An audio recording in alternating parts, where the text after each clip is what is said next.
Pernikahan itu adalah sebuah ibadah. Karena pernikahan itu adalah ibadah, berarti harus dibangun dari niat yang benar.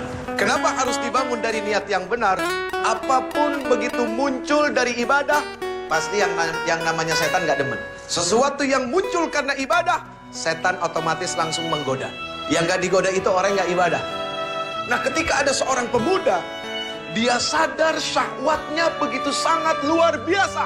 Dari mana syahwat ini muncul? Dari hawa nafsu, karena melihat hawa jadi nafsu. Itulah kondisi laki-laki dengan sifat dan karakter yang memang Allah Subhanahu wa Ta'ala ciptakan dengan kondisi seperti itu. Nah, atas dasar inilah ketika seorang laki-laki memiliki syahwat, perempuan pun sama. Allah Subhanahu wa Ta'ala tidak inginkan mereka seperti binatang. Nah, disinilah Allah Subhanahu wa Ta'ala memuliakan manusia. Adalah apa? Dengan sebuah pernikahan yang bukan sekedar main-main, tapi pernikahan yang disaksikan oleh Allah Subhanahu wa Ta'ala. Ketika Allah datang ke rumah orang tua, lalu kemudian meminta, itu bukan hanya sekedar meminta, tapi meminta yang bertanggung jawab. Kenapa kau harus meminta dengan tanggung jawab? Mohon maaf lahir batin. Ketika kita bicara cinta, cinta itu seharusnya melahirkan apa? Cinta itu melahirkan kasih sayang, ibu. Tapi zaman sekarang bukan kasih sayang yang muncul, tapi kasih syahwat. Sehingga pacaran banyak yang gak sehat. Jadi laki-laki yang terbaik itu adalah laki-laki yang berani datang ke rumah orang tua kamu. Dia pasang wajahnya baik-baik dengan orang tuanya. Lalu dia ngomong, ayahanda, bapak, om, saya suka sama anak om. Saya gak kepengen lama-lama, saya pengen ibadah. Kalau saya cuma pacaran itu bukan ibadah. Saya pengen ibadah. Tapi maaf ya, beginilah saya apa adanya. Terus buat orang tua, jangan sungkan-sungkan nerima menantu yang pengangguran, bu.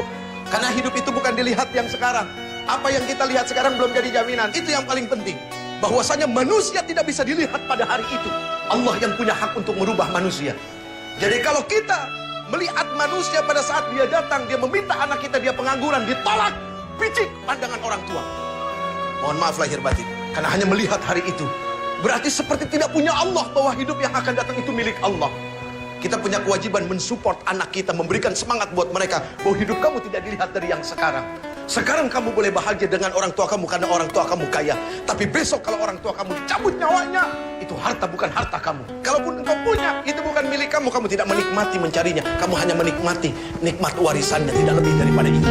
Seorang istri harus berani menuntut suami. Tapi seorang suami harus berani menuntun istri. Apa yang dituntut? Dituntutnya bukan berdasarkan hawa nafsu, akan tetapi Quran.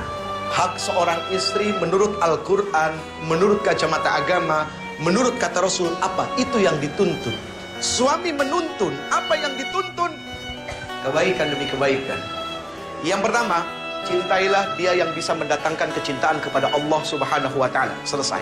Kalau kamu bisa mencintai orang yang membuat kamu bisa semakin cinta kepada Allah, itulah yang akan baik buat kamu. Ketika kamu berada di tangan yang soleh, sesalah apapun kamu tidak akan dizalimi.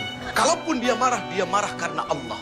Kalaupun dia benci karena Allah. Begitu juga ketika seorang laki-laki di tangan wanita yang salehah. Seorang wanita salehah, ketika ditinggalkan tidak akan membuat suami menjadi was-was. Karena dia amanah. Makanya yang sekarang-sekarang, yang cewek, yang cowok, kamu lihatlah pandang orang tua kamu. Kalau memang sudah cukup tua dan kamu melihat syahwat kamu juga sudah sangat luar biasa dengan pacar kamu, bismillah nikah. Bahagiakan mata orang tua kamu dengan pernikahan. Apa kamu gak kepengen disaksikan sama orang tua kamu? Apa kamu gak kepengen orang tua kamu meneteskan air mata melihat kamu bahagia?